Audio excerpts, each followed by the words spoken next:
July 17th, 9:15 a.m.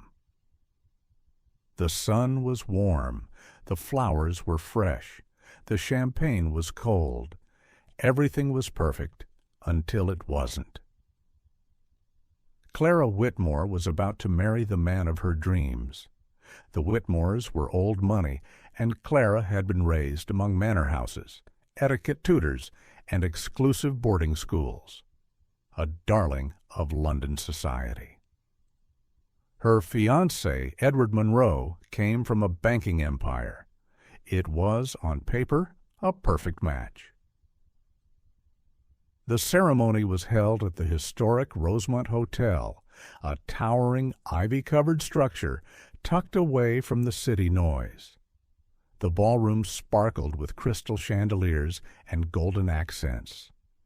Guests whispered about the elegance, the menu, the dress. Clara's gown was made in Paris.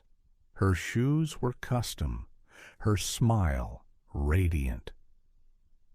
No one could have guessed that within 12 hours her lifeless body would be found on the carpet of the honeymoon suite, her veil soaked in blood. There were no broken windows, no forced entry, no struggle, at least none visible to the untrained eye. At 3:07 a.m., a hotel maid noticed the door of suite 702 slightly ajar. That was unusual. It had been locked earlier. Inside, the room looked undisturbed until she saw the body. Clara lay on her back, eyes wide open. A shattered champagne flute was nearby, and red lipstick smeared the rim. Her bouquet lay crushed beneath her hand. The coroner would later note ligature marks on her neck and faint bruises on her wrists, signs of strangulation. But the most important clue? A single red rose petal placed on the pillow beside her head. When a bride dies on her wedding night, the list of suspects isn't long. But motives? Motives are everywhere. Edward Monroe, the groom, calm, composed, and dry-eyed during questioning. He told investigators he hadn't seen Clara since midnight and had gone downstairs for drinks alone. CCTV footage confirmed he sat at the hotel bar for nearly 2 hours, nursing bourbon. But why didn't he check on his new wife? Damian Reed, Clara's ex-boyfriend. Once her college sweetheart, he hadn't been invited to the wedding. Yet footage showed a man matching his description entering through the rear exit around 2:15 a.m.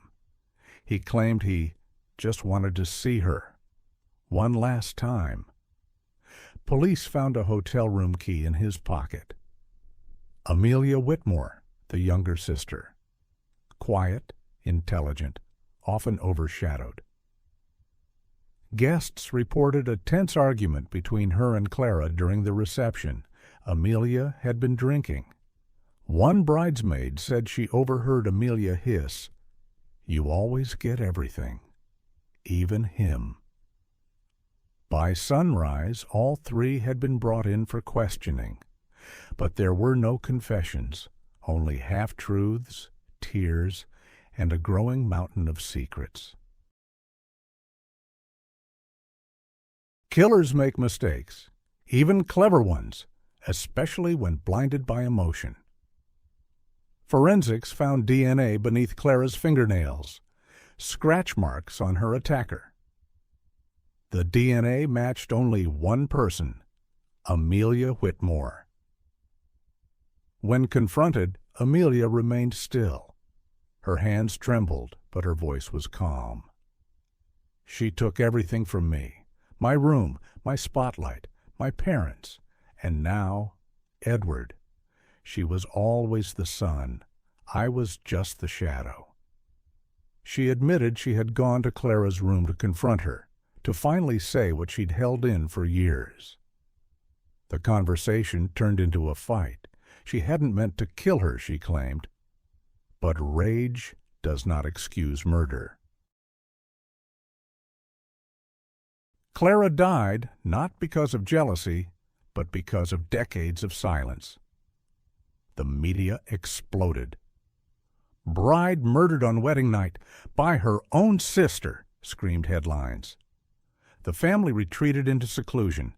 Edward never spoke publicly again. Amelia pleaded guilty. The trial was swift. She received a life sentence. The Rosemont Suite. 702 was closed for months. When it reopened, the staff refused to enter without knocking. Some swore they could still hear footsteps in the night. Others whispered that the scent of roses never left the pillow. But one thing is certain. On what should have been the happiest day of her life, Clara died wearing a veil, surrounded by beauty, yet destroyed by the one person who was supposed to love her most.